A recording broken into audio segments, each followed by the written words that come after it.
క్రైస్తవం అనేది మతం కాదు.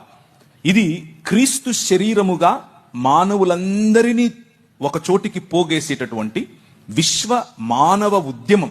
ఈ ఉద్యమంలో భాగమే మీరు. ఇది ఒక రాజ్య సంకల్పం. ఆ రాజ్యంలో భాగమే మీరు.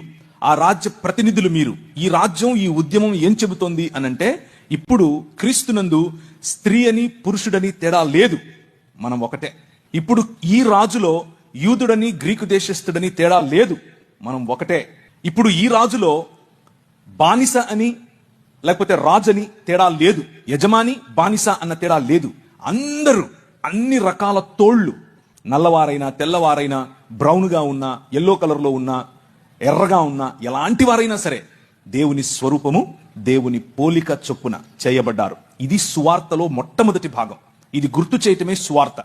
మనిషిని మనిషిగా చూడటమే సువార్త. మనిషిని మనిషిగా ఆలింగనం చేసుకోవటమే సువార్త.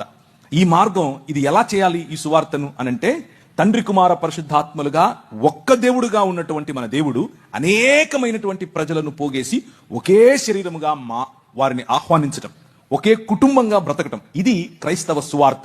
ఇది ఎలా సాధ్యం అనంటే, ప్రభు అయిన యేసు క్రీస్తు ఒక మనిషిగా ఎలా బ్రతకాలో, ఒక మనిషి పాపరహితుడై, ఒక మనిషి మతరహితుడై, ఒక మనిషి కులరహితుడై అందరి కోసం ఒకే సమానమైనటువంటి పంక్తి భోజనం కూర్చోపెట్టి వారితో మాట్లాడుతూ చెప్పిన మాట ఏమిటంటే, అంధకార సంబంధమైన దురాత్మ సమూహములను జయించిన తర్వాత, వాటికి ముళ్ళుగా ఉన్నటువంటి మరణాన్ని జయించిన తర్వాత, నేను ఏ మార్గాన్ని అయితే చూపిస్తున్నానో, ప్రేమ, క్షమ, పంచి ఇవ్వటం, అందరి కోసం పాటుపడటం, ఇలాంటి ఒక సమాజాన్ని నేను నిర్మిస్తాను.